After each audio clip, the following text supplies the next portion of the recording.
ပြောမဲ့အကြောင်းအရာလေးတစ်ခုရှိပါတယ်ဒါကတော့ကျမဟိုအရင်ကတည်းကလှုပ်ချင်ခဲ့တဲ့အရာလေးတစ်ခုပေါ့เนาะအဲ့ဒီအရာလေးတစ်ခုကိုအကောင့်ထဲမပေါ်ဖြစ်ခဲ့ဘူးကျမစူးစမ်းခဲ့ပေမဲ့အကြောင်းအကောင့်ထဲမပေါ်ဖြစ်ခဲ့ဘူးပေါ့เนาะအခုဒီအရာလေးကိုကျမကအကောင့်ထဲပေါ်ဖို့အတွက်အခုလုပ်မှာဖြစ်ပါတယ်ကြားဘူးကြားလားမသိဘူးရှင်ဒီဟိုကိုလိုနီခေတ်တုန်းကဒီအဖိုးဦးနာအောင်ပေါ့နော်ဦးနာအောင်ဒီတင်မောတွေအများကြီးပိုင်တယ်မီးတင်မောတွေအများကြီးပိုင်တဲ့တထေးဦးနာအောင်ပေါ့နော်အဲ့ဒီဦးနာအောင်မွန်တထေးဖြစ်တယ်ပြီးတော့သုံးလုံးဆိုတဲ့နာမည်နဲ့တစ်တွေကိုလှုပ်တယ်အဲ့ဒီတစ်တွေကိုထုတ်လုပ်တဲ့မွန်တထေးဦးနာအောင်ဆိုရင်သိမယ်လို့ထင်ပါတယ်နောက်တစ်ချက်ဒီအရင်တုန်းကဒီကျောင်းစာတွေမှာပေါ့နော်ကျောင်းရဲ့စာအုပ်တွေပြဋ္ဌာန်းစာအုပ်တွေမှာ၄တန်းလား၅တန်းလားအဲ့ဒီပြဋ္ဌာန်းစာအုပ်တွေရဲ့တမိုင်းမှာပေါ့နော်ဒီမွန်လူမျိုးမွန်တထေးကြီးဦးနာအောင်ပေါ့နော်ဒီဦးနာအောင်အကြောင်းကိုတမိုင်းစာအုပ်တွေမှာပြဋ္ဌာန်းထားတာရှိပါတယ်ရှင်ဒီတော့ဒီဦးနာအောင်ဆိုတာဘာတူလဲဒီအဖိုးဦးနာအောင်ဒီမွန်လူမျိုးဖြစ်တယ်ပြီးတော့မွန်ပြည်နယ်နဲ့ကရင်ပြည်နယ်ပေါ့နော်အဲ့ဒီနားမှာကရိုးကော့နှက်ရွာတန်ကပိုင်ရွာခရဲရွာပေါ့နော်ဒီရွာတွေကိုတိကြလာတော့မသိဘူးဒီမွန်ကနေပြီးတော့မော်လမြိုင်ကနေပြီးတော့ဒီဘက်တရားကိုကူးသွားမယ်ဆိုရင်ဒီအထရန်တရားနှစ်ခုပေါ့နော်ကူးရမယ်ကူးရတဲ့အခါကျရင်အခုကတော့ကားလမ်းပေါက်နေတာပေါ့အရင်တော့ဆိုရင်တော့မော်လမြိုင်ကနေပြီးတော့ကားစီးသွားတဲ့အခါတင်မောစီရတယ်ပေါ့ကွာအရင်တော့မော်လမြိုင်ကနေပြီးတော့တင်မောစီလို့ရှိရင်အဲ့ဒီဂရိုးကော့နှက်ရွာကိုရောက်တယ်ပေါ့နော်အဲ့တော့ဒီကော့နှက်ရွာကနေပြီးတော့မှဆက်သွားမယ်ဆိုရင်ကဒိုးတန်ကပိုင်ကဒိုးပေါ့နော်ဟိုဘက်ထိတ်ဆုံးဆိုရင်တန်ကပိုင်ရွာပေါ့အဲ့ဒီလိုမျိုးရှိတယ်အဲ့ဒီလိုမျိုးတင်မောနဲ့မော်လမြိုင်နဲ့ဒီကဒိုးရွာဘက်ကိုတင်မောကူးရပေါ့နော်အဲ့ဒီကိုလိုနီခေတ်တုန်းကဒီတင်မောတွေမီးတင်မောတွေတင်မောကိုစီပေါ့နော်ပိုင်ခဲ့တယ်ဒီအဖိုးဦးနာအောင်စွာကိုကိုတွေမသိရင်လဲကိုတွေရဲ့မိဘတွေပေါ့နော်မိဘတွေကသိလိမ့်မယ်လို့ထင်ပါတယ်အဲ့တော့ဒီအချိန်မှာအသက်40ကျော်ရှိနေတဲ့သူတွေဆိုရင်ပြဋ္ဌာန်းစာအုပ်တွေမှာကျောင်းနေဘူးလေဆိုရင်ဒီပြဋ္ဌာန်းစာအုပ်တွေမှာဒီမီတင်မောပိုင်ရှင်ဦးနာအောင်ပေါ့နော်ကိုလိုနီခေတ်ကဦးနာအောင်ဆိုပြီးတော့အဖိုးဦးနာအောင်အကြောင်းကိုပြဋ္ဌာန်းထားတာကိုစာတင်ဖူးကြလိမ့်မယ်လို့ထင်ပါတယ်အဲ့တော့ကိုမတင်ဖူးဘူးဆိုရင်လည်းအရင်ပြဋ္ဌာန်းစာအုပ်အဟောင်းကိုတင်ခဲ့ဘူးလေကိုမိဘတွေကသိလိမ့်မယ်ပေါ့နော်ဒီတော့ကျမအခုအကြောင်းအရာကိုဒီနေ့ဒီအကြောင်းအရာကိုကျမပေါ့နော်ဒီ project ကိုကျမအခုစလုပ်တယ်ပေါ့နော်စလုပ်တဲ့အချိန်မှာကျမဒါကိုပြောချင်ခဲ့တယ်ဒီဦးနာအောင်နဲ့ပတ်သက်တဲ့ရွှေမျိုးတွေအစင်ပေါ့နော်ကျမတို့စီမှာဒီရွှေမျိုးဆိုပြီးတော့ရွှေမျိုးစရင်ဆိုပြီးတော့ရှိပါတယ်ဒီအဖိုးဦးနာအောင်နဲ့ပတ်သက်တဲ့ပေါက်ဖွာလာတဲ့ရွှေမျိုးစရင်ပေါ့နော်အဲ့ဒီရွှေမျိုးစရင်တွေကကျမမှာရှိပါတယ်ဒါကဘာဖြစ်လို့ကျမမှာရှိရတာလဲဆိုတော့ကျမဒီအဲ့ဒီအဖိုးရဲ့မြင်းမြစ်ဒီတုတ်ပေါ့နော်တုတ်ဖြစ်တယ်ဒီတော့ကျမဒီတမိုင်းတောင်ကိုကျမတို့ကလှုပ်ဖို့အတွက်ကိုစူးစမ်းခဲ့တယ်ကျမနည်းနည်းတိတက်စာအရွယ်မှာကျမစူးစမ်းတယ်အဲ့တော့အဖိုးတွေကိုတွားပြီးတော့မေးခဲ့တဲ့အချိန်မှာဒီရွာမှာအသက်68နှစ်လွန်ခဲ့တဲ့9နှစ်10နှစ်ကဒီ68နှစ်ဒီအဖိုးစီကကျမဒီအဖိုးကဒီအမျိုးစရင်းတွေကိုထိမ့်သိမ်းထားပေးတယ်ပေါ့နော်ဒါကျမတို့အရွယ်ရောက်တဲ့အချိန်မှာဒီအမျိုးစရင်းကိုကျမကရခဲ့ပါတယ်ဒီအဖိုးစီကနေပြီးတော့ကျမပြန်ယူခဲ့တယ်ပေါ့နော်ပြန်ယူခဲ့တဲ့အချိန်မှာဒီအဖိုးကတော့လက်ရှိမှာဆုံးသွားပါပြီဆုံးသွားတာကြားလာပြီပေါ့နော်လွန်ခဲ့တဲ့4-5-6နှစ်ကလေးကဆုံးသွားတယ်ကျမဒီစရင်းကိုယူခဲ့တဲ့အချိန်ဒီ9နှစ်10နှစ်လောက်တော့ရှိမယ်ပေါ့နော်အဲ့ဒီတော့ဒီကိုလိုနီခေတ်ကဦးနာအောင်မွန်လို့ဆိုလို့ရှိရင်တော့နိုင်အောင်အဲ့ဒီခါကျတော့ကျမအတန်နည်းနည်းတော့ပြီးချင်မှပြီးလိမ့်မယ်ပေါ့နော်ဒီအဖိုးဦးနာအောင်အကြောင်းကိုပြောပါဆိုလို့ရှိရင်1194ခုနှစ် ကစုံလဆန်3ရက်နေ့ကြာတာပတိနေ့မှာအဖိုးကမွေးခဲ့တယ်ပေါ့နော်အဲ့ဒီခါကျတော့အဖိုးကဖျားတကဘယ်လိုလုပ်ဖြစ်လာတာလဲနဲ့အဖိုးကသူ့ရဲ့အရင်အမြစ်ပေါ့နော်သူစပြီးတော့မွေးဖွားလာတဲ့လွန်ခဲ့တဲ့နှစ်ပေါင်း1285ဆိုတော့1285ခုနှစ်ဆိုတော့က1194ကနေပြီးတော့1285မှာဟွာပေါ့နော်ဒီဆုံးနေပေါ့နော်အဲ့တော့ပြောရလို့ရှိရင်1194ခုနှစ်ဆိုတာဒီ1194ခုနှစ်ပေါ့နော်အဲ့တော့အခုဒီဘယ်နှခုနှစ်လဲကစုံလဆန်3ရက်နေ့เนาะအဲ့ခါကျတော့လွန်ခဲ့တဲ့နှစ်ပေါင်းဘယ်လောက်ရှိပြီလဲကျွန်မပြန်ပြီးတော့တွက်ကြည့်ပေးမယ်ပေါ့နော်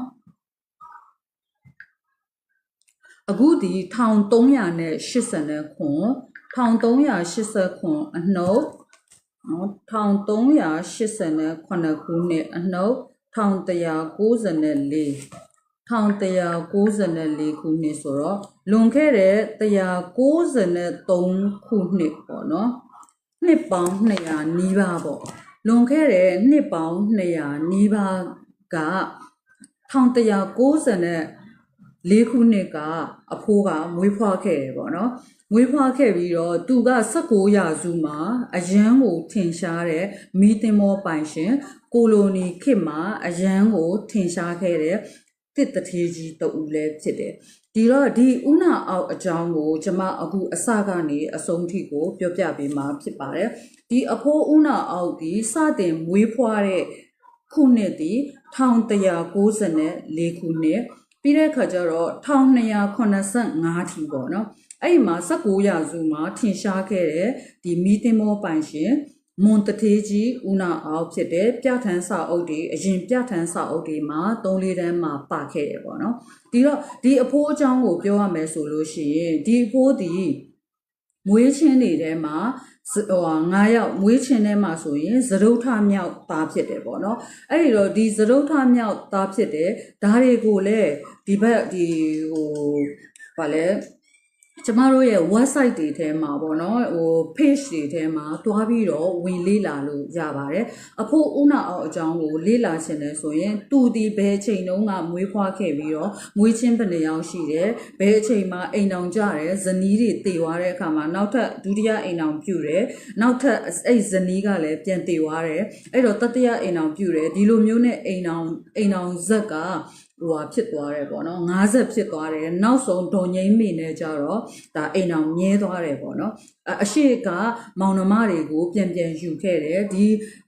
အရှိကဇနီးတွေဒီတယောက်ပြီးတယောက်ယူပြီးတာနဲ့ဆုံးခဲ့တယ်ပေါ့နော်အဲ့ဒီကြားထဲမှာအဖိုးကဘယ်လိုဖြစ်လို့ဒီလောက်ထိချမ်းသာလာတာလဲဘယ်လိုဖြစ်လို့ဒီအဖိုးဦးနာအောင်ဒီအင်္ဂလိပ်တွေနဲ့တွားပြီးတော့တိုက်ခိုက်ခဲ့တာလဲဒါလေးတွေကိုကျမကအသေးစိတ်ကိုရှင်းပြဖို့အတွက်ပြီးတဲ့အခါကျတော့ဒီအဖိုးနဲ့ပတ်သက်တဲ့ရွှေမျိုးစည်ရင်းတွေပေါ့နော်ဒီအဖိုးဦးနာအောင်နဲ့ပတ်သက်တဲ့ရွှေမျိုးစည်ရင်းတွေရွှေစင်မျိုးဆက်စည်ရင်းတွေကိုကျမကပြုစုရှင်တဲ့အတွက်ကြောင့်မို့ဒီစည်ရင်းတွေကိုကျမဒီပြန်ပြီးတော့ပြုစုမှာဖြစ်ပါတယ်အဲ့တော့ဒီအဖိုးဦးနာအောင်နဲ့ပတ်သက်တဲ့ရွှေစင်မျိုးဆက်ရဲ့ဒီစည်ရင်းတွေကိုပြန်ပြုစုဖို့အတွက်ကျမဒီ project ကိုလုပ်တာဖြစ်တယ်ပေါ့နော်ဒီတော့ဒီအဖိုးဦးနာအောင်နဲ့ပတ်သက်ပြီးတော့တိကျတဲ့သူတွေလည်းရှိမယ်မတိသေးတဲ့သူတွေလည်းရှိမယ်ပေါ့နော်ဒါဒီကျမတို့ရဲ့လွန်ခဲ့တဲ့ဒီသမိုင်းပေါ့နော်ကျမတို့ရဲ့သမိုင်းစာအုပ်အရင်ပြဋ္ဌာန်းစာအုပ်တွေမှာ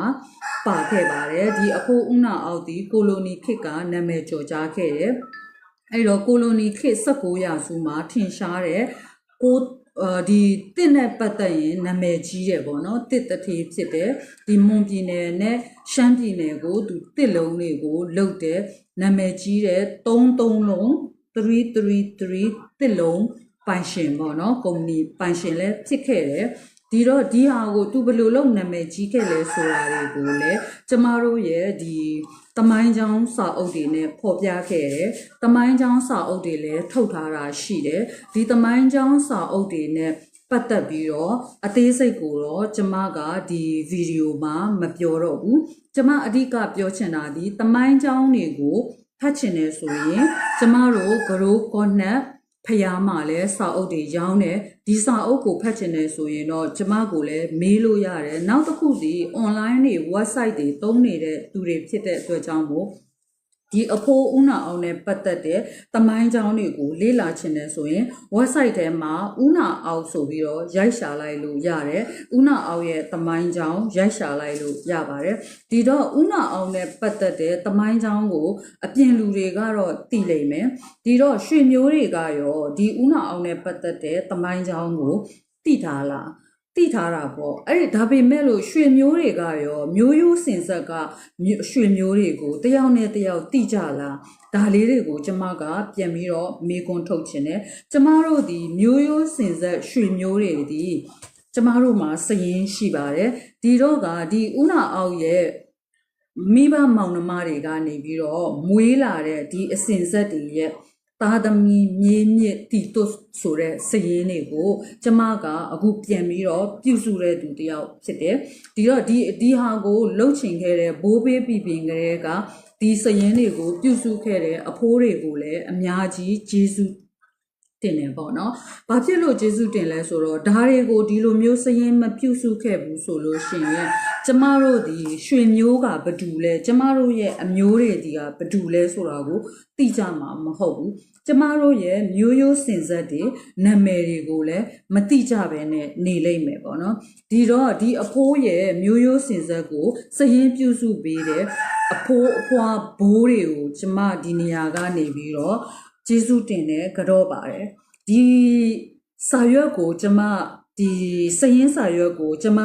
ရခဲ့တဲ့လွန်ခဲ့တဲ့9နှစ်10နှစ်ကလေးကကျမစရင်ပြုစုမယ်ဆိုပြီးတော့ဒီအဖိုးအသက်68နှစ်အဘိုးတယောက်စီရခဲ့ပါတယ်ဒီအဖိုးကိုလည်းအခုကတော့ဆုံးသွားပြီပေါ့နော်ဒီအဖိုးဆုံးသွားပြီမဲ့လေဒီအဖိုးပေးခဲ့တဲ့ဒီစာရွက်တွေကြောင့်ကျမဒီအခုနောက်ထပ်စရင်ထပ်ပြီးတော့ပြုစုနိုင်မှာဖြစ်တဲ့အတွက်ကြောင့်မို့ကျမအရန်လဲဝမ်းသာပါတယ်ကျေးဇူးလည်းအရန်တင်ပါတယ်အဲ့တော့ကျမဒီအကြောင်းကိုအခုပြောပါမယ်ပေါ့နော်ဒီစရင်နဲ့ပတ်သက်ပြီးတော့အမျိုးတွေနဲ့ပတ်သက်ပြီးတော့စရင်စရာကိုပြောဖို့အတွက်ဒီဗီဒီယိုကိုလုပ်ခြင်းဖြစ်တယ်ဒီအဖိုးရဲ့နောက်ကျောင်းရာဇဝင်ကိုကျမအားရင်အားသလိုဒါလေးတွေကိုရှင်းပြပေးပါမယ်ဒီတော့ဒီအဖိုးရဲ့ရာဇဝင်ကတော့နေရာတိုင်းမှာဖတ်လို့ရတယ်ဒါပေမဲ့လို့ရွှေမျိုးရာဇဝင်ကြတော့ဘယ်သူမှမသိကြနိုင်ဘူးဒါကြောင့်မို့လို့ကျမအခုအဓိကဒီ live ထဲမှာဒီဗီဒီယိုထဲမှာရွှေမျိုးရာဇဝင်ကိုကျမကဖော်ပေးမှာဖြစ်ပါတယ်ဒီတော့ဦးနာအောင်နဲ့ပတ်သက်ပြီးတော့အမျိုးတွေရှိခဲ့မယ်ဆိုရင်လေကျမတို့စီမှာကျမစီမှာလာပြီးတော့မေးပါဒီအမျိုးရဲ့ကျမတို့ရဲ့ကုတ်နံပါတ်ပေါ့နော်သားသမီးမှာနံပါတ်1 2 3 4 5ဆိုပြီးတော့ကုတ်နံပါတ်တွေနဲ့ကျမတို့ဒီနာမည်အစဉ်ဆက်နဲ့ကုတ်နံပါတ်နဲ့ပေးထားတယ်ပေါ့နော်အဲ့တော့ဒီအမျိုးစရင်ရဲ့ကုတ်နံပါတ်တွေအစဉ်ဆက်တွေကိုလည်းလာယူလို့ရပါတယ်ဘာဖြစ်လို့ကျမကဒီလိုမျိုးဆက်လုပ်ရလဲဆိုတော့ဒီစရင်စာအုပ်ဒီလွန်ခဲ့တဲ့2003ရက်6လ2016ကလောက်ထားတဲ့အရာဖြစ်တယ်အခုဒီ2015ဖြစ်သွားတဲ့အတွက်10နှစ်နီးပါးလောက်ကွာဟနေပြီဒီ10နှစ်နီးပါးအတွင်းမှာထပ်ပြီးတော့ပေါက်ပွားလာတဲ့အမျိုးတွေဆိုတာထပ်ပြီးတော့ရှိလိမ့်မယ်သားသမီးတွေမြေးမြစ်တွေနာမည်စရင်မပါသေးတဲ့သူတွေထပ်ရှိပါလိမ့်မယ်ဒီတော့ဒီသားသမီးမြေးမြစ်ရဲ့နာမည်စရင်တွေကိုကျမဒီပြန်ထည့်ပေးမှဖြစ်ပါတယ်အဲ့ဒီစရင်ကိုထည့်ဖို့အတွက်ထပ်ပြီးတော့မွေးလာတဲ့ကိုယ့်ရဲ့သားသမီးတွေရဲ့စရင်ကိုကျမကိုလာပြီးတော့ပေးဖို့ကျမမေတ္တာရက်ခံချင်ပါတယ်တကယ်လို့ဒီအမျိုးစရင်ထဲမှာထည့်ချင်တဲ့သူတွေရှိတယ်ဆိုရင်ကျမဖုန်းနံပါတ်တွေ Viber တွေမှာကျမလာပြီးတော့ကျမစီကိုစရင်ပေးကြပါလို့ပြောချင်ပါတယ်အဲ့တော့ဒီအဖိုးဦးနာအောင်ရဲ့အမျိုးဖြစ်နေတဲ့သူတွေဒီကျမကိုစရင်လာပေးပါဘာလို့လဲဆိုတော့ဒီစရင်စာအုပ်ထဲမှာမပါခဲ့ရင်ကျမဒီထပ်ထည့်ပေးရမှာဖြစ်ပါတယ်အဲ့တော့အရင်ဦးဆုံးဒီစရင်စာအုပ်ကနာမည်အတိုင်းကိုကျမပြန်ပြီးတော့ဒီဗီဒီယိုလေးနဲ့ရွတ်ပေးမှာဖြစ်ပါတယ်ဒီတော့ part 1 part 2 part 3ဆိုပြီးတော့လည်းဖြစ်နေလိမ့်မယ်ပေါ့နော်လက်ရှိကျမမှာရှိတဲ့အမျိုးစရင်စာရွက်ဒီ3 4 5 6 7 9ရွက်ဖြစ်ပါတယ်လက်ရှိ9ရွက်မှာရှိတဲ့အထောက်အထားနဲ့ရွှေမျိုးစရင်းစာရွက်တွေကသူတွေရဲ့နာမည်ကိုတော့ကျမသိတလောက်ကျမလေ့လာထားတလောက်ပြန်ပြီးတော့ရွတ်ပေးမှာဖြစ်ပါတယ်ဒီတော့အရင်ဦးဆုံးမိတ်ဆက်ရမယ်ဆိုလို့ရှိရင်ကျမဒီအဖိုးဦးနာအောင်ရဲ့မျိုးဆက်ထဲကပေါ့နော်မျိုးဆက်ထဲကနံပါတ်အတိုင်းပဲကျမပြောပြပါမယ်နံပါတ်အမှတ်စဉ်နှစ်ပေါ့နော်နံပါတ်အမှတ်စဉ်နှစ်ကနေပြီးတော့ပေါက်ဖွာလာတဲ့အကြီးဆုံးသားဦးလူကျော်နဲ့ဇနီးဒေါ်ဖြူဦးလူကျော်နဲ့ဒေါ်ဖြူကနေပြီးတော့ပေါက်ဖွာလာတဲ့အကြီးဆုံးသမီးပေါ့နော်အဲ့တော့နတစ်ကနေပြီးတော့ပေါက်ဖွာလာတဲ့နတစ်ရဲ့တစ်ပေါ့နော်အဲ့ဒီနတစ်ရဲ့တစ်ကနေပြီးတော့ပေါက်ဖွာတဲ့သမီးအကြီးဆုံးသမီးဖြစ်တဲ့နတစ်ရဲ့တစ်ပေါ့နော်အဲ့တော့ဒေါ်သိန်းမေဦးထိန်ဝင်းအဖိုးဦးထိန်ဝင်းဒေါ်သိန်းမေနော်အဖိုးဦးထိန်ဝင်းဒီလဲ946ဆိုပြီးတော့တီးတဲ့အမျိုးပါပဲအမျိုးချင်းတူနဲ့တူမချင်းယူထားတယ်ပေါ့နော်နနှစ်တစ်3ဦးအောင်မောင်ရဲ့သမီးဖြစ်တဲ့နနှစ်တစ်3ပေါ့နော်ဒေါ်မတ်ချော်ရဲ့သမီးဖြစ်ပါတယ်ဒီတော့ဒီအကြောင်းအရာတွေကိုကျမတို့ရဲ့အမျိုးတွေကတော့သိပါလိမ့်မယ်အဖိုးဦးထိန်ဝင်းဒီဘယ်သူလဲဆိုရင်အဖိုးဦးထိန်ဝင်းနောက်ဆုံးခေါင်းချခဲ့တဲ့နေရာဒီတန်ကပိုင်ကျေးရွာပေါ့နော်တန်ကပိုင်ကျေးရွာဒီကဒိုးကော့နတ်တန်ကပိုင်ဖြစ်ပါတယ်အဲ့တော့အဖိုးဦးထိန်ဝင်းရဲ့ဇာတိတီလဲခရဲပေါ့နော်ဒါအဖိုးဦးနာအောင်နဲ့တူတူပဲဒါပေမဲ့နောက်ဆုံးခေါင်းချခဲ့တဲ့နေရာဒီတန်ကပိုင်ကျေးရွာဖြစ်ပါတယ်ကဒိုးကော့နတ်တန်ကပိုင်ပေါ့နော်ဒီတော့ကဒိုးကော့နတ်ဖျားရဲ့ကဒိုးကော့နတ်မှာဖျားရှိပါတယ်ဒီဖျားရဲ့ဖျားတကာဖြစ်တဲ့ဦးနာအောင်အဖိုးရဲ့ဒါတူဖြစ်တဲ့ဦးထိန်ဝင်းပေါ့နော်ဒီအဖိုးဦးထိန်ဝင်းရဲ့မြေးဖြစ်ပါတယ်မြစ်ဖြစ်ပါတယ်ပေါ့နော်အဲ့တော့အဖိုးဦးထိန်ဝင်းရဲ့မြေးဒီမတ်ချော်ဖြစ်ပြီးတော့မတ်ချော်ရဲ့သမီးဖြစ်ပါတယ်ပေါ့နော်ဒါကတော့ကျမကအကြံဉာဏ်ပြောပြလိုက်တာပါအဲ့တော့ကျမရဲ့နံပါတ်ဒီလေဒီမတ်ချော်နနှစ်3ရဲ့တစ်ဖြစ်ပါတယ်နနှစ်3ပေါ့နော်ဒီတော့ကျမတို့ရဲ့အမျိုးစင်းတွေမှာအများကြီးနံပါတ်တွေနဲ့ရှိတယ်ပေါ့နော်ဒီတော့ဒါကိုကျမဘာဖြစ်လို့ပြောရတာလဲဆိုရင်အမျိုးစင်းတွေရဲ့အကြောင်းကိုကျမနံပါတ်1ကနေပြီးတော့နံပါတ်အကုန်လုံးထိကိုပြောသွားမှာဖြစ်ပါတယ်ဒီဦးနာအောင်ရဲ့အဖိုးဦးနာအောင်ရဲ့ဒီအမျိုးကိုလိုနီခေတ်ကအဖိုးဦးနာအောင်နော်ဒီဖျားတကတစ်ထုတ်လုပ်ရေး333ကုမ္ပဏီပိုင်ရှင်ပေါ့နော်အဖိုးဦးနာအောင်ရဲ့စိတ်အမျိုးစရင်းကိုကျမဒီဘာဖြစ်လို့လုပ်တာလဲဆိုတော့ဒီကျမဒီပြန်ပြီးတော့လုပ်ရတဲ့ဒီ project ကိုပြန်လုပ်ရတဲ့သူဖြစ်လို့ပါအဲ့တော့နံပါတ်1ကနေစပြီးတော့ကျမအားလုံးကိုကြီးညာပေးမှာဖြစ်ပါတယ်ဒီတော့ဒီကြီးညာထားတဲ့မိဘတွေရဲ့နာမည်တွေအဖိုးဖွားတွေရဲ့နာမည်တွေရဲ့အောက်မှာဆိုလို့ရှိရင်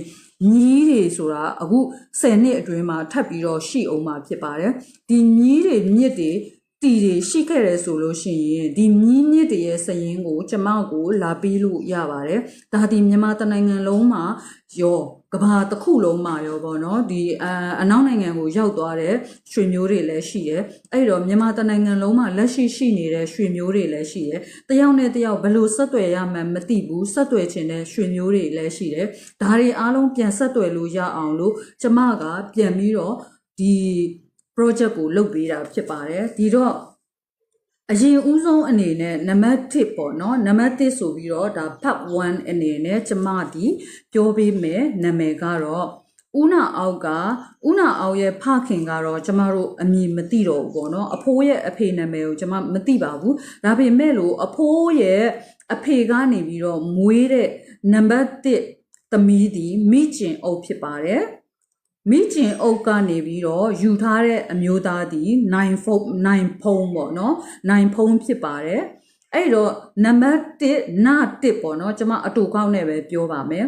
န1ရဲ့1မှာဆိုရင်နိုင်ဖုံးနဲ့မိကျင်အုပ်တို့ရဲ့သားသမီးပေါ့နော်သားသမီးဒီ2ဦးထွန်းကားပါသည်အဲ့ဒီသားသမီး2ဦးဆိုလို့ရှိရင်န1မိနှင်းအေးဖြစ်မယ်န1ဦးကွန်ဖြစ်မယ်ဦးကွန်ရဲ့အမျိုးသမီးကတော့ မိဟာတန်ထောပေါ့နော်အဲ့ခါကျတော့ဒီနာတစ်ရဲ့နှစ်ပေါ့နော်နာတစ်ရဲ့နှစ်ကဥကွန်ကနေပြီးတော့ထပ်ပြီးတော့မွေးတဲ့သားသမီးရှိပါတယ်ဒါကတော့နာတစ်ရဲ့နှစ်တစ်ပေါ့နော်အဲ့တော့နာတစ်နှစ်တစ်ဒေါ်ကြော့ရင်အမျိုးသားကတော့ဦးထွန်းမောင်ဖြစ်ပါတယ်အဲ့ဒီတော့နာတစ်နှစ်တစ်ကနေပြီးတော့မွေးတဲ့သမီးသည်ဒေါ်တန်းကျွယ်ဦးအမျိုးသားသည်ဦးအောင်ကြီးဖြစ်ပါတယ်အဲ့ဒီတော့ဒေါ်တန်းကျွယ်ကနေပြီးတော့နာတစ်နှစ်တစ်မှာမွေးတဲ့သားကြီးသည်ဦးတင်ဦးဖြစ်ပါတယ်အဲ့ဒီတော့ဦးတင်ဦးကနေပြီးဦးတင်ဦးဖြစ်ပြီးတော့အဲ့ဒီဒေါ်တန်းကျွယ်ကနေပြီးတော့ထပ်မွေးတဲ့ဒုတိယသားပေါ့နော်ဒုတိယသားသည်နာတစ်နှစ်ဖြစ်ပါတယ်အဲ့ဒီနာတစ်နှစ်သည်ဒုဗိုလ်မှူးကြီးတင်လတ်နဲ့ဒေါ်ဝင်းဝင်းမွန်ဖြစ်ပါတယ်ရှင်အဲ့ဒီတော့ဒီဒုဗိုလ်မှူးကြီးတင်လတ်ရဲ့သားသမီးသည်၄ယောက်ဖြစ်ပါတယ်အဲ့ဒီတော့ကျမတို့မှာစရင်ရှိတဲ့အတိုင်းပဲပြောတာပေါ့နော်အဲ့ဒီသားသမီး၄ယောက်ဖြစ်တဲ့ဒုဗိုလ်မှူးကြီးတင်လတ်ရဲ့သားသမီးတွေဖြစ်တဲ့န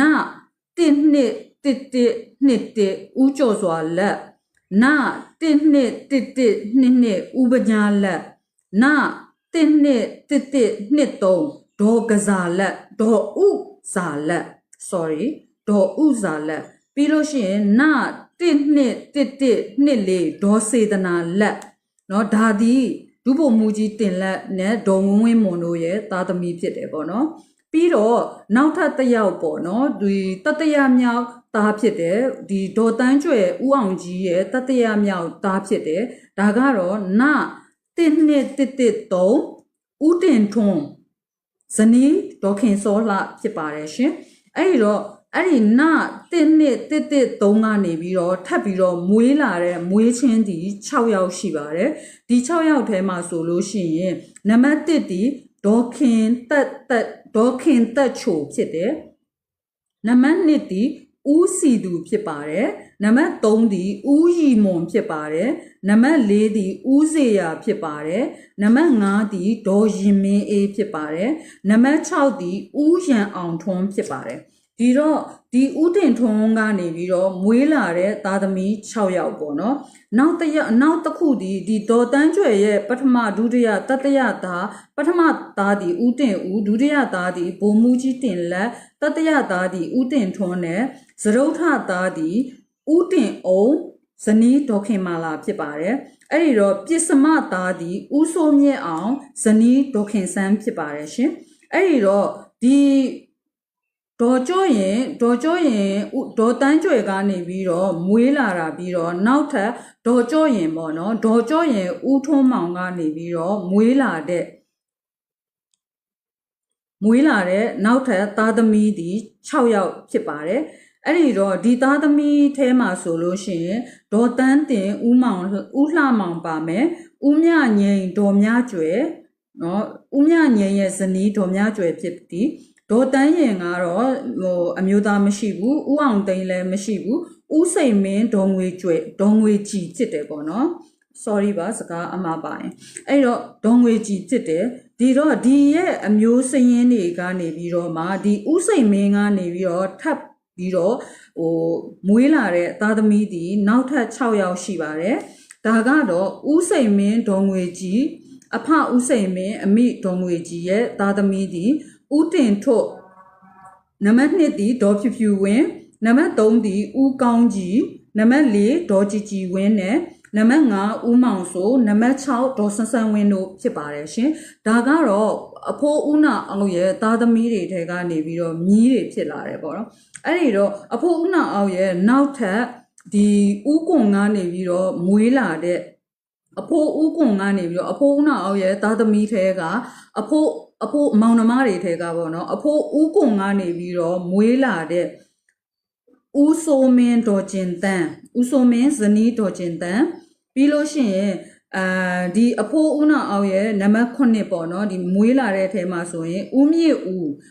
ဦးကနေပြီးတော့ထပ်မွေးလာတဲ့သားသမီး3ယောက်ထဲမှာဆိုရင်ဒေါ်စုစုထိုင်ဒေါ်အေးအေးခင်နဲ့ဦးဝင်းထွန်းအောင်တို့ဖြစ်ပါတယ်ရှင်အဲ့ဒီတော့အဖိုးဦးနာအောင်ရဲ့မောင်နှမဖြစ်တဲ့မိကျင်အုပ်ပေါ့နော်မိကျင်အုပ်ကနေပြီးတော့မွေးလာတဲ့သားသမီးထဲမှာနံပါတ်2ဒီ ဒေါ်သိန်းမေနဲ့ဦးထွန်းလင်းဒေါ်သိန်းမေဦးထွန်းလင်းဒီအမျိုးသားပေါ့နော်အဲ့ဒီဦးထွန်းလင်းနဲ့ဒေါ်သိန်းမေကမွေးချင်းဒီမွေးထားတဲ့သားသမီး6ယောက်ရှိပါတယ်ဒီသားသမီး6ယောက်ဒီဦးနာအောင်ရဲ့အဖိုးဦးနာအောင်ရဲ့ဒါဟိုပါပေါ့နော်ဒီသားသမီးကနေအမတွေကနေမွေးတာဖြစ်တဲ့အတွက်ကြောင့်မို့တူမတွေဖြစ်တယ်ပေါ့နော်ဒီတူမတွေရဲ့နာမည်ဒီဒေါ်ရင်မေးအမျိုးသားနာမည်ဦးထွန်းရှိန်ဘိုလ်မှူးကြီးလွန်းတင်အမျိုးသမီးနာမည်ဒေါ်တန်းကြည်ဒေါ်ငွေကြီးအမျိုးသားနာမည်ဦးဘချစ်ဦးထွန်းတန်အမျိုးသမီးနာမည်ဒေါ်ခင်ယုံဦးခင်မောင်လှိုင်အမျိုးသမီးနာမည်ဒေါ်တန်းတန်းနွယ်ဦးလွန်းခင်ဒါတွေဖြစ်ပါတယ်ပေါ့နော်ဒီတော့နောက်ထပ်ကျမဒီဦးနာအောင်ရဲ့ဟိုသမီးဦးနာအောင်ရဲ့မောင်နှမထဲကနောက်ထပ်ပေါ့နော်တတရမြောက်မိကျင်အုပ်ရဲ့တတရမြောက်သားသမီးကိုပြောပါမယ်မိကျင်အုပ်ရဲ့သားသမီးဒီတတရမြောက်သားသမီးပေါ့နော်န1နှစ်3ပေါ့နော်တတရမြောက်သားသမီးဒီဒေါက်တာအုံးမောင်ဒါကတော့အဖိုးဦးနာအောင်ရဲ့တူပဲပေါ့နော်ဒေါက်တာအုံးမောင်နောက်တစ်ယောက်ဒီဒေါ်အေးဇနီးဒီဒေါ်အေးကြီးကလည်းအမျိုးပဲဖြစ်တယ်ပေါ့နော်ဒီဦးနာအောင်ရဲ့အမျိုးပဲဖြစ်တယ်အမျိုးချင်းချင်းကိုပြန်ယူထားကြတာပေါ့နော်ကျမတို့ဟိုခေတ်တုန်းကဆိုလို့ရှိရင်အမျိုးတွေကအမျိုးချင်းချင်းအိမ်အောင်ကြွားလို့ဒီဟိုသားသမီးတွေယောက်ျားတွေဆုံးသွားတယ်ဆိုလို့ရှိရင်ဆုံးသွားပြီးရင်သူ့ရဲ့ညီမတွေသူ့ရဲ့အကိုတွေနဲ့ပဲပြန်ပေးစားကြတယ်ပေါ့နော်ဒဇိန်အဝိမခံဘူးပေါ့နော်ဒါကြောင့်မို့လို့အမျိုးတွေထဲမှာပဲပြန်ပြီးတော့ပေးစားကြတယ်ပေါ့နော်ဒါကျမတို့ရဲ့အရင်တုန်းကအမျိုးတွေပေါ့နော်ဒီတော့ဒီဒေါ်အေးကြီးနဲ့ဒေါက်တာအုံးမောင်တို့ကလည်းနှစ်ဖက်အမျိုးတွေပဲဖြစ်ပါတယ်ဟိုဒီအမျိုးစရင်ကတော့921ပေါ့နော်921အမျိုးစရင်နံပါတ်ထဲမှာဒေါ်အေးကြီးပါပါတယ်ရှင်အဲ့ဒီတော့ဒီအဖိုးဦးနာအောင်ရဲ့မောင်နှမတွေထဲကဒီမိကျင်အုပ်ရဲ့ဒီရွှေမျိုးတွေထဲမှာပေါ့နော်ဒီ1နှစ်3န1နှစ်3ပြီးတော့န1နှစ်3ခုနကန1နှစ်3ရဲ့ဒေါက်တာအုံးမောင်နဲ့ဒေါ်အေးကြီးတို့ရဲ့သားသမီးဒီ9ဦးရှိပါတယ်ဒီသားသမီး9ဦးရဲ့စရင်ကိုကျွန်မပြန်ပြီးတော့ပြောပြပါမယ်ဦးစံတင်ဇနီးတော်မေကြီးဒေါ်နုရင်အမျိုးသားဦးမမောင်တန်ဒေါ်တင်နုအမျိုးသားဦးဟန်တာဒေါ်တန်းရင်ပြီးလို့ရှိရင်ဒေါ်ရင်အောင်အမျိုးသားဦးဝင်းအောင်တို့ဖြစ်ပါတယ်ရှင်ဒေါ်နုရင်ဒေါ်တန်းရင်ဒေါ်တင်နုတို့ဒီဒါဒီလဲတစ်ဖက်ကကျမတို့ရဲ့အမျိုးတွေပဲဖြစ်တယ်ပေါ့နော်ဒီဦးနာအောင်အဖိုးဦးနာအောင်ရဲ့အမျိုးတွေဖြစ်တယ်လို့နောက်ထပ်တခြားဘက်မှာဒီဒေါ်နုရင်ဒေါ်တန်းရင်ဒေါ်တင်အောင်တို့ဒီကျမပြန်ပြီးတော့စရင်းကိုပြန်ပြောပေးပါမယ်ဒါဒီကျမတို့ရဲ့နောက်ထပ်စရင်းစာအုပ်တစ်ခုရှိတယ်ပေါ့နော်ဒါဒီအုံးစေးတိုင်းအေးစေးတိုင်းဆိုတဲ့နာမည်စရင်းနဲ့ပေါ့နော်ဒီဒေါ်နုရင်ဒေါ်တန်းရင်ဒေါ်တင်အုံးတို့ဒီအုံးစေးတိုင်းရဲ့အုပ်စုဖြစ်ပါတယ်ဒီအုံးစေးတိုင်းဆိုတာဒီလက်ရှိရန်ကုန်မှာအေးစေးတိုင်းဖွင့်ထားတယ်ဟိုလမ်းမှာပေါ့နော်ဒီမြို့ထဲမှာပါလဲကျွန်မအဲ့ဒီရန်ကုန်ရဲ့လမ်းနာမည်ကိုတစ်ချက်မေ့နေတယ်မြို့ထဲမှာနာမည်ကြီးအေးစေးကန်အေးစေးတိုင်းဖွင့်ထားတယ်ဒါဒီကျမတို့ရဲ့အဖိုးအဖွားတွေပဲပေါ့နော်အဲ့တော့ဒီအေးစေးတိုင်းဖွင့်ထားတယ်မော်လမြိုင်မြို့ပေါ်မှာဆိုလို့ရှိရင်တော့ဒီအမှတ်30ကျောင်းရဲ့တောင်ကုန်းထိပ်ကလေးမှာအရင်ခေတ်ကဆိုလို့တိုက်အဟောင်းကြီးရှိတယ်ပေါ့နော်ဒီအရင်ခေတ်ကတိုက်အဟောင်းရှိတယ်အမှတ်30ကျောင်းနဲ့ဒီဘက်ဟိုဘေးချင်းကမျက်နှာချင်းဆိုင်လို့ပြောမယ်ပေါ့နော်မော်လမြိုင်မြို့ရဲ့ဂုံးပေါ်မှာအဲ့အမှတ်30ကျောင်းရဲ့ဟိုဒီဘက်ဘေးမှာပေါ့နော်ဒီဟိုကားလန်ရဲ့ဟိုဘက်ဘေးမှာရှေးဟောင်းအိမ်အကြီးကြီးတစ်လုံးရှိပါတယ်ကိုလိုနီခေတ်ကအိမ်ကြီးပေါ့နော်အဲ့ဒီကိုလိုနီခေတ်ကအိမ်ကြီးကအရင်တုန်းကဆိုရင်ကျမတို့ဒီဆေးရုံတွေပါတယ်ဖွင့်လိုက်သေးတယ်ပေါ့နော်အဲ့ဒီအိမ်ကြီးရှိတယ်အဲ့ဒီအိမ်ကြီးမှာနေတာကတော့နောက်ဆုံးနေသွားတာပေါ့နော်ဒါကတော့အဖွားလို့ခေါ်ရမှာပေါ့နော်အပြိုကြီးပါအဲ့ဒီအပြိုကြီးအဖွားဒေါ်တန်းရင်ပေါ့နော်သူကတော့နောက်ဆုံးခေါင်းချသွားတာပေါ့နော်အဲ့ဒီအဖွားရဲ့ရောင်းလိုက်ဒီဘက်ထောက်လေးအုံးစေးတိုင်းအိမ်ကြီးရဲ့ဒီဘက်ဘေးလေးကအမိုးအချွန်လေးနဲ့အိမ်ကအဖွားနေခဲ့တဲ့ခေါင်းချခဲ့တဲ့နောက်ဆုံး အိမ်ဖြစ်ပါတယ်အမိုးချွန်ချွန်လေးနဲ့လက်ရှိကတော့ဒီအုံးစေးတိုက်ကတော့ကျမတို့ဒီတိုင်းရှိနေပါတယ်ဒါပေမဲ့လို့ဒီအေးစေးတိုက်အုံးစေးတိုက်ရန်ကုန်ကအေးစေးတိုက်အုံးစေးတိုက်ရဲ့ပိုင်ရှင်တွေရဲ့အိမ်ဖြစ်ပါတယ်ဒါကတော့ကျမတို့ရဲ့အဖိုးရဲ့မောင်နှမတွေဖြစ်တယ်ပေါ့နော်အဲ့တော့ဒီအုံးစေးတိုက်အေးစေးတိုက်ရဲ့ဘေးမှာဒီအိမ်အမိုးချွန်ချွန်ကတော့ဒါဟိုဟာတဆင့်ပြန်ရောင်းလိုက်တဲ့အတွက်တခြားသူတွေပိုင်သွားပြီပေါ့နော်ဒါပေမဲ့ရှေးဟောင်းအိမ်ကြီးကတော့ရှိနေပါတယ်ဒီသားသမီး9ယောက်ကတော့ခုနကပြောတဲ့ဟိုခေတ်ကဟိုကိုလိုနီခေတ်ကဒေါက်တာအုံးမောင်နဲ့ဒေါ်အေးကြည်ပေါ့နော်ဒီမိကျင်အုပ်ရဲ့ဟိုသားသမီးထဲကနံပါတ်3သားသမီးဖြစ်တဲ့ဒေါက်တာအုံးမောင်နဲ့ဒေါ်အေးကြည်ရဲ့သားသမီး9ယောက်ဖြစ်ပါတယ်ဒါကတော့ခုနကပြောတဲ့ဦးစံတင်ဒေါ်နုရင်ဒေါ်တင်နုဒေါ်တန်းရင်နဲ့ဒေါ်ရင်ရင်အောင်တို့ဖြစ်ပါတယ်ရှင်ဒီဒေါ်ရင်အောင်ဒေါ်တန်းရင်ဒီလဲငငယ်တုန်းကကျမကိုမွေးစားဖို့အတွက်သူအပြိုကြီးဖြစ်တော့ဆရာဝန်မဖြစ်တယ်ပေါ့နော်ဒီဒေါ်တန်းရင်ကဆရာဝန်မပါကျမမှီခဲ့သေးပါတယ်ဒီအန်တီဒီ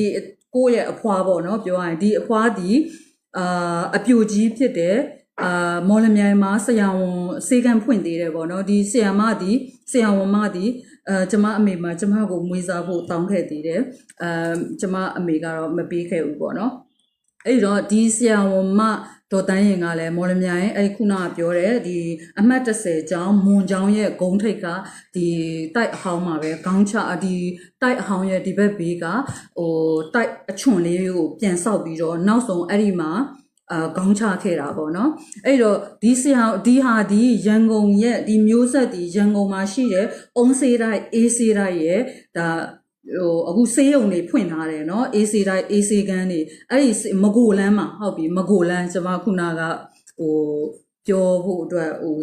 မေ့သွားတာပေါ့နော်လမ်းနဲ့မယ်အဲ့တော့အဲ့ဒီမကိုလန်းဘက်မှာဖွင့်ထားတဲ့အုံးစေးတိုက်အေးစေးတိုက်ရဲ့ပိုင်ရှင်တွေဖြစ်ပါတယ်ဒီတော့နံပါတ်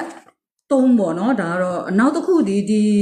မိကျင်အုပ်ရဲ့သားသမီးနံပါတ်4ဖြစ်တဲ့ဒေါ်ဖွားမေဥပဒေါ်ဖွားမေရဲ့အမျိုးသားဒီဥပအိုင်ဒါဒီလည်းအမျိုးဖြစ်ပါတယ်3နှစ်ပေါ့နော်အမျိုးတွေပဲဖြစ်ပါတယ်နှစ်ဖက်အမျိုးတွေကိုပြန်ပြီးတော့ယူထားကြတယ်ပေါ့နော်အဲ့တော့ဒီနာတင်းနှစ်လေးဒေါ်ဖွားမေမှာသမီးတစ်ယောက်ရှိတယ်ဒါကတော့ဒေါ်ခင်စန်းဖြစ်တယ်ဒေါ်ခင်စန်းရဲ့အမျိုးသားကတော့ဦးကံမြင့်ဖြစ်တယ်ဒါပေမဲ့ဒီခုနကမျိုးဆက်တွေရဲ့နာမည်မှာသူတို့ရဲ့ရတဲ့သားသမီးတွေရဲ့စရင်ဒီကျမမှာလက်ရှိမရှိပါဘူးရှင်အဲ့တော့ကျမတို့ကိုဒီ10နှစ်အတွင်းမှာစရင်မရှိတဲ့ဟာတွေကို update လာပေးကြပါလို့ပြောချင်ပါတယ်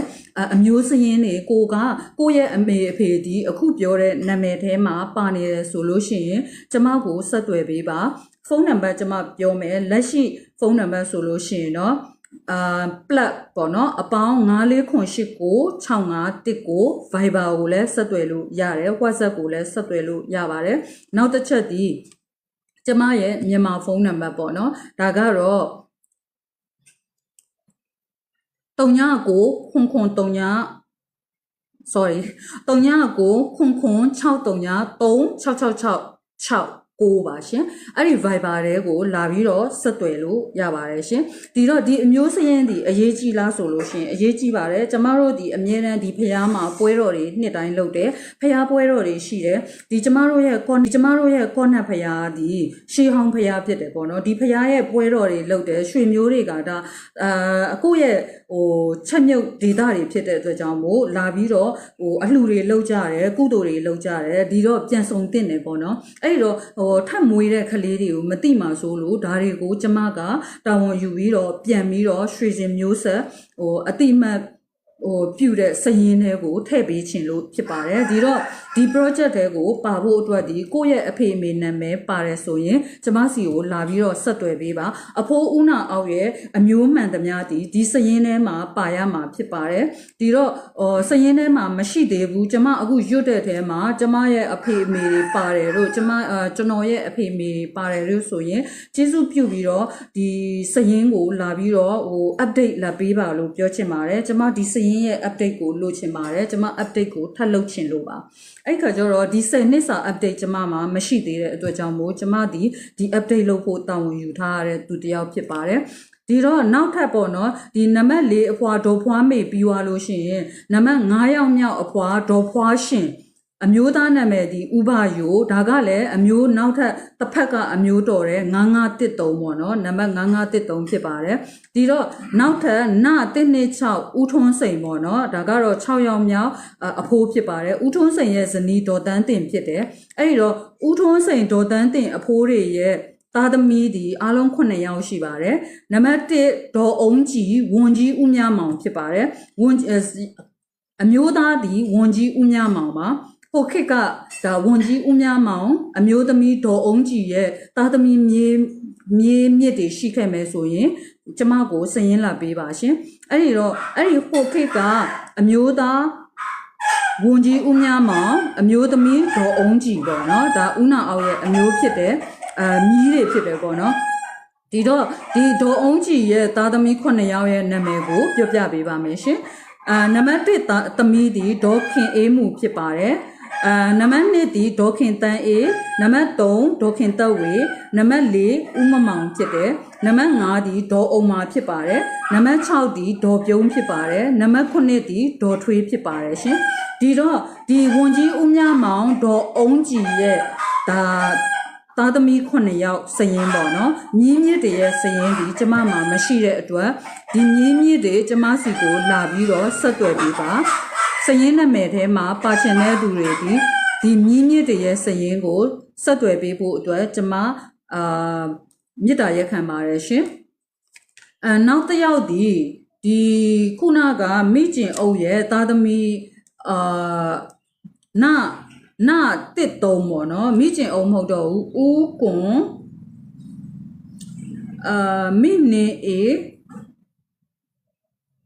နာတစ်နဲ့ဦးကွန်ပြီးလို့ရှိရင်နာတစ်တုံးဆိုပြီးတော့နောက်ထပ်ပေါ့နော်နာတစ်တုံးနာတစ်နဲ့ခွန်ဦးလာတင်နောက်တစ်ယောက်ကြံခဲ့ပါတယ် sorry ပါဦးလာတင်အဖိုးဦးလာတင်ပြီးလို့ရှိရင်နောက်ထပ်နာတစ်တုံးဦးမွန်အမျိုးသမီးနာမည်ဒီဒေါ်နှင်းအုပ်ဖြစ်ပါတယ်ဦးမွန်ဒေါ်နှင်းအုပ်ပြီးလို့ရှိရင်ဦးမွန်ဒေါ်နှင်းအုပ်ကနေပြီးတော့သားသမီးတွေသားသမီးဦးမွန်ဒေါ်နှင်းအုပ်131112131415သားသမီး9ယောက်မွေးခဲ့ပါတယ်အဲ့တော့ဒီသားသမီး9ယောက်ရဲ့နာမည်တွေဒီဒေါ်စိန်ဤအဘဒေါ်စိန်ဤဥပအောင်ဆိုတာကအမျိုးသားဖြစ်ပါတယ်အဲ့တော့ဒီဒေါ်စိန်ဤပြီးလို့ရှိရင်မန်းလှအောင်ဒေါ်တင်နွယ်ဦးကလည်းတစ်ဖက်က အမျိုးဖြစ်ပါတယ်ကိုပိုင်နံပါတ်ကတော့333611ထဲမှာပါပါတယ်ပြန်ပြီးတော့မန်းလှအောင်ဒေါ်တင်နွယ်ဦးပြီးလို့ရှိရင်မန်းကျော်စိန်ဒေါ်ဆွေတင်ဖြစ်ပါတယ်အဲ့တော့ဒီအဖိုးတွေရဲ့မြီးတွေဆိုလို့ရှိရင်ကျမတို့စီတစ်ချက်စရင်လာပေးပါရှင်နောက်ထပ်တစ်ယောက်ဒီဦးမမောင်တန်းနောက်ထပ်တစ်ယောက်ဒီနံပါတ်5တစ်ယောက်ဒီဒေါ်လှအေးနဲ့ဒေါက်တာချစ်ကိုကိုဖြစ်ပါတယ်ရှင်အဲ့တော့နံပါတ်1ဒေါ်စိန်ဤဥပအောင်ရဲ့သားသမီးဒီအားလုံးပေါင်း3ယောက်ရှိတယ်ပေါ့နော်အဲ့ဒီသားသမီး3ယောက်ထဲမှာဆိုရင်နံပါတ်1သားဒီမင်းကွန်ထောနဲ့နှင်းဖြူပြဟန်ဖြစ်ပါတယ်ရှင်နောက်တော့အဲ့ဒီမင်းကွန်ထောနှင်းဖြူပြဟန်ကနေပြီးတော့မြင်းမြစ်တွေပေါ့နော်ထပ်ပြီးတော့စုဝတီနဲ့ပေါက်ထောဆိုပြီးတော့2ယောက်ရှိပါတယ်ရှင်အဲ့ဒါမင်းကွန်ထောနဲ့နှင်းဖြူပြဟန်ရဲ့သားသမီးတွေဖြစ်တယ်နောက်တစ်ယောက်ဒီမေဆိုးမွန်အဲ့ဒါကအမျိုးသားနာမည်ဒီလှိုင်မျိုးမြင့်ဖြစ်ပါတယ်အဲ့ဒီသူတို့ရဲ့ဒီသားသမီးဒီဒန်နီယယ်ဖြစ်ပါတယ်ရှင်ဒီဒန်နီယယ်ဒီသူတို့ရဲ့ဒီမေဆိုးမွန်နဲ့လှိုင်မျိုးမြင့်ရဲ့သားသမီးဖြစ်ပါတယ်ရှင်အဲ့ဒီတော့နောက်ထပ်ဒေါ်စိန်ဤရဲ့နောက်ဒီခုနဒေါက်တာမန်းဆိုးမြင့်ရဲ့နောက်ထပ်သားသမီးဆိုလို့ရှိရင်မင်းလှထောတယောက်ရှိပါတယ်ရှင်ပြီးလို့ရှိရင်နောက်ထပ်ခုနကဒေါ်စိန်ဤရဲ့သားသမီးထဲမှာဒုတိယမြောက်သားသမီးပေါ့နော်ပထမကဒေါက်တာမန်းဆိုးမြင့်ပြီးတော့ဒုတိယမြောက်ကမန်းလှအောင်ရဲ့ဇနီးဒေါ်တင်နွယ်ဦးဖြစ်ပါတယ်ရှင်ဒေါ်တင်နွယ်ဦးဒီကျမပြောတယ်ကျမတို့ရဲ့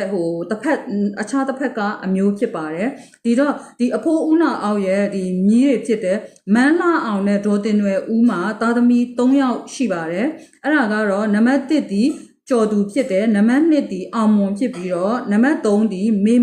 မီလှအောင်ခေါ်လင်းနိုင် မိမိလှအောင်ရဲ့အမျိုးသားဒီကော်လင်းနိုင်ပေါ့နော်အဲ့တော့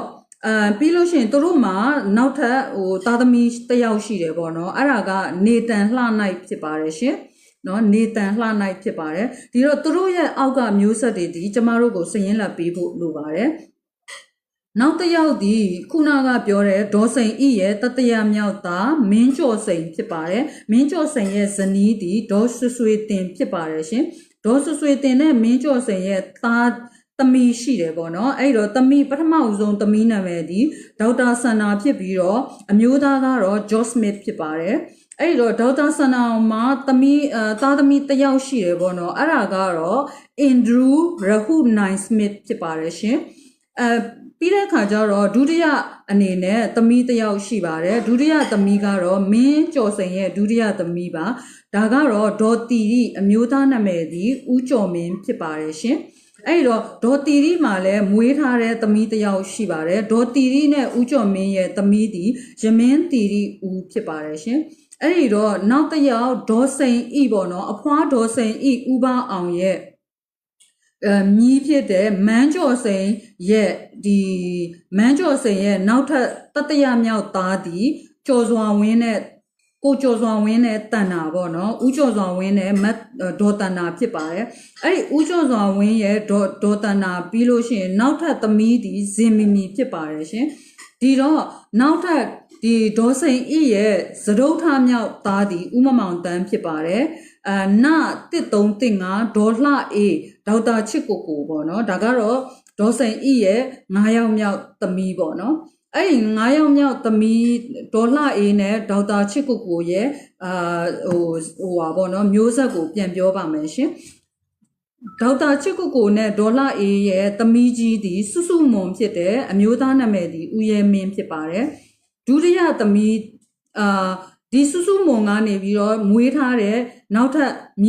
သမီးတွေကတော့မြက်ဖြူစင်မင်းနဲ့တင်းတီရီမင်းဖြစ်ပါတယ်ရှင်နောက်တစ်ယောက်ဒီ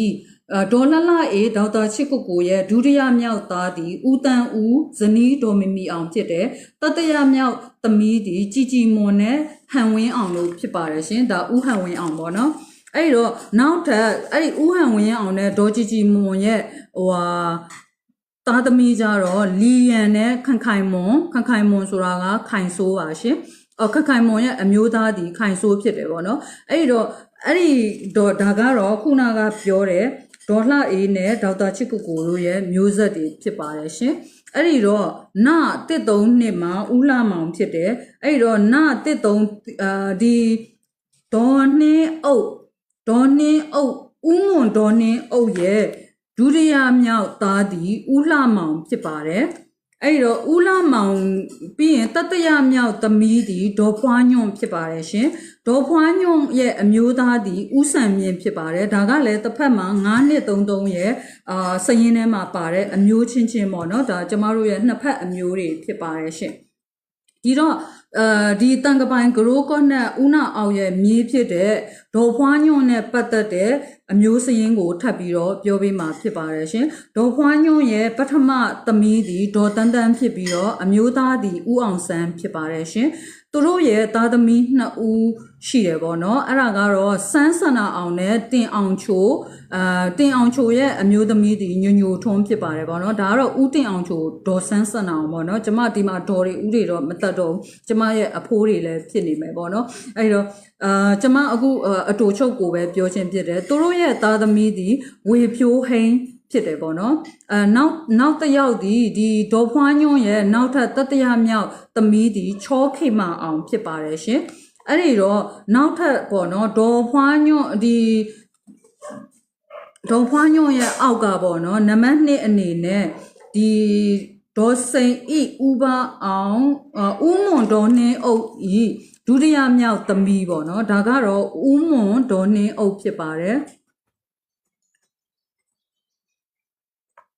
ဟုတ်ကဲ့ကျမပြောတာမြန်ရင်လည်းမြန်လိမ့်မယ် repeat လုပ်ပြီးတော့ပြန်ဖတ်ဖို့အတွက်ဗီဒီယိုတင်ပေးမှာဖြစ်တယ်ပေါ့နော်ဒီဥမွန်ဒေါ်နှင်းအုပ်ရဲ့မျိုးဆက်တွေထဲမှာဆိုရင်ဒေါ်တန်းအေးပေါ့နော်အဲ့ဒါကတော့ဒုတိယမြောက်ပြီးရင်ဒေါ်အေးအေးမြင့်နဲ့အမျိုးသားဦးလှအောင်ဒီတတိယမြောက်ဖြစ်တယ်ဒီဒေါ်အေးအေးမြင့်နဲ့ဦးလှအောင်ရဲ့သမီးဒီပွင့်ဖြူဟန်ဖြစ်ပါတယ်ရှင်ဒီတော့ဒီပွင့်ဖြူဟန်ပွင့်ဖြူဟန်ပြီးသွားတဲ့အခါကျရင်နောက်ထပ်ပေါ့နော်သရုပ်ထမြောက်ဦးမွန်တော်နှင်းအုပ်ရဲ့သရုပ်ထမြောက်သမီးကြီးပေါ့နော်ဒါကတော့ဒေါ်ညွန့်ရီဖြစ်ပါတယ်ရှင်ပစ္စမမြောက်ကတော့ဦးမန်းအေးတောင်းပေါ့နော်ဦးမန်းအေးတောင်းအဖိုးဖြစ်သွားပြီပေါ့နော်ကျမတို့ ਨੇ ဆိုလို့ရှိရင်အဲ့တော့ဦးမန်းအေးတောင်းနဲ့ဒေါ်အေးအေးမြင့်ဇနီးဒေါ်အေးအေးမြင့်ဖြစ်ပါတယ်သူ့ရဲ့သားသမီးမြင့်တွေကတော့ခုနကမန်းစေရအေးတောင်းဇနီးမက်ခိုင်တော်ရာထွန်းပြီးလို့ရှိရင်သူတို့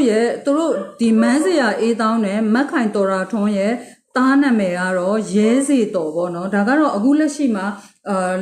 လွန်ခဲ့တဲ့10နှစ်ထိကိုကောက်ထားတဲ့စရင်ပေါ့နော်စရင်ပေးထားတဲ့စရင်ပဲရှိပါသေးတယ်ရှင်အဲ့တော့နောက်ထပ်ပေါ့နော်ဦးမန်းအေးတောင်းကနေပြီးတော့နောက်ထပ်ဒုတိယမြောက်သမီးပေါ့နော်သမီးကတော့မတ်တက်မွန်အေးဖြစ်ပါတယ်နောက်တစ်ခုဒီခုနကဦးမွန်တော်အေးဒေါ်နှင်းအုပ်ပေါ့နော်6ယောက်မြောက်သမီးဒီဒေါ်စောမွန်9ယောက်မြောက်ဒီဒေါ်လှလှထွေ10ယောက်မြောက်ဒီဦးကျော်တာဖြစ်ပါတယ်ဒါကဦးကျော်တာဆိုတာကျမရဲ့အမေအမြဲပြောနေတဲ့အဖိုးပေါ့နော်အဖိုးဦးကျော်တာနဲ့အဖွားဒေါ်ရီမြသိန်းဖြစ်ပါတယ်ရှင်ဒါကဒီလောက်ထိကိုကျမမှတ်မိပါတယ်အဲ့တော့အဖိုးဦးကျော်တာရဲ့သားသမီးက2ယောက်ရှိတယ်ပေါ့နော်ဒါကတော့မန်းလူလူထက်နဲ့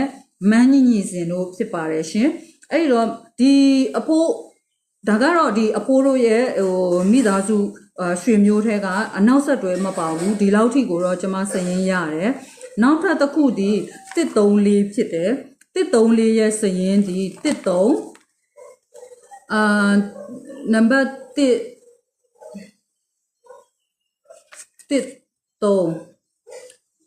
13ဒီဦးမွန်ဒေါ်နှင်းအုပ်ပေါ့နော်ဒါကဦးမွန်ဒေါ်နှင်းအုပ်ဒီဦးမွန်ဒေါ်နှင်းအုပ်ရဲ့နောက်ထပ်13ရဲ့4ပေါ့နော်4ယောက်မြောက်သားပေါ့နော်ဒါကတော့ဦးမွန်ဒေါ်နှင်းအုပ်ရဲ့4ယောက်မြောက်ထဲမှာဆိုလို့ရှိရင်ဒေါ်စောရင်ပေါ့နော်သမီးဒီဒေါ်စောရင်အမျိုးသားဒီဦးထွန်းကျော်ဒါကလည်းဦးထွန်းကျော်ဆိုတာကလည်းကျမတို့ရဲ့တခြားတစ်ဖက်ကအမျိုးပဲဖြစ်ပါတယ်ဒါနံပါတ်ကတော့က234ပေါ့နော်ဒါကတော့ကျမတို့မှာနောက်ထပ်အမျိုးစင်းရင်းစာရွက်အမျိုးကနှစ်ဖက်အမျိုးရှိတဲ့အတွက်ကြောင့်မို့နောက်စင်းရင်းစာရွက်ပေါ့နော်ဒီပြီးလို့ရှိရင်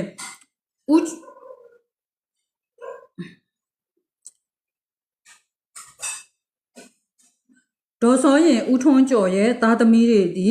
ဒေါ်ရင်မေအမျိုးသားဒီဒေါက်တာခင်ရှိန်သူတို့မှာရှိတဲ့ပေါက်ဖွားတဲ့ထပ်ပြီးတော့သားသမီးတွေဒီမောင်ကျော်မွန်ဇနီးမန်းနီနီဆိုပြီးလို့ရှိရင်အိုင်ဗင်မွန်တို့ဖြစ်ပါတယ်ပြီးတဲ့အခါကျတော့ဒေါ်ရင်မေဒေါက်တာခင်ရှိန်ရဲ့နောက်ထပ်ဒုတိယသမီးဒီမက်ခင်စောမွန်ခင်ဆန်နီဆန်နီခင်စောမွန်ဖြစ်ပါတယ်ရှင်ဆန်နီခင်စောမွန်ပေါ့နော်ဒီအဖွားနာမည်ကဆန်နီခင်စောမွန်ပါအဲ့တော့နောက်ထပ်ဒီဦးမွန်ရဲ့ဒေါ်နှင်းအုပ်ရဲ့9ယောက်မြောက်ပေါ့နော်သားဒီဦးငွေဆို6ယောက်မြောက်သားဒီဦးတာနင်းဖြစ်ပါတယ်ဦးတာနင်းရဲ့ဇနီးဒေါ်ငွေတန့်ဖြစ်တယ်ပေါ့နော်ဒါကလည်းကျမတို့ရဲ့တစ်ဖက်ကအမျိုးစင်းတွေကအမျိုးတွေပါပဲ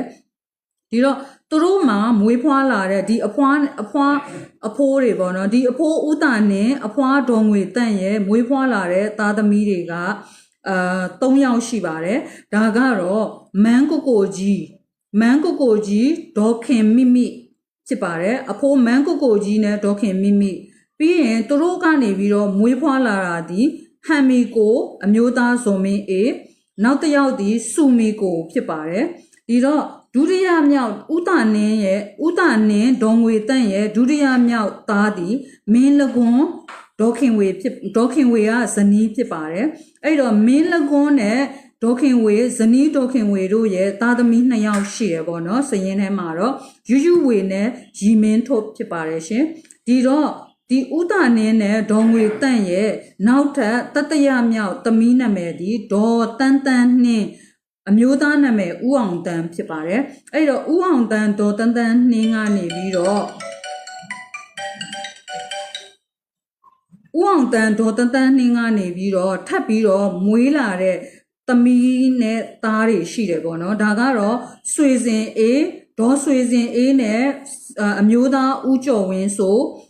သူတို့မှာမွေးထားတဲ့သမီးတစ်ယောက်ဒီကြည်မေသင်းဖြစ်တယ်နောက်ထပ်ဒုတိယဒေါ်တန်းတန်းနှင်းနဲ့ဦးအောင်တန်းရဲ့သားဒုတိယတစ်ယောက်ဆိုရင်ကျော်သွင်ဟန်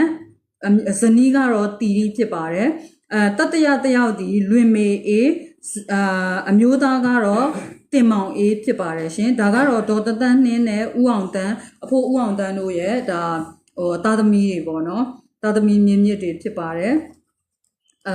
အခုဒါကတော့ဒီလောက်ကိုကျွန်မပြောထားတယ်ပေါ့နော်ဒီလောက်ကိုပြောထားတယ်အဲ့တော့နောက်ထပ်နတစ်လေးနဲ့ပတ်သက်ပြီးတော့ပြောရမှာဖြစ်ပါတယ်ဒါကတော့အဖိုးဦးနာအောင်ရဲ့ဒီဟာပေါ့နော်မောင်နှမ9ယောက်ထဲမှာ4ယောက်ဖြစ်တဲ့ဦးမိလော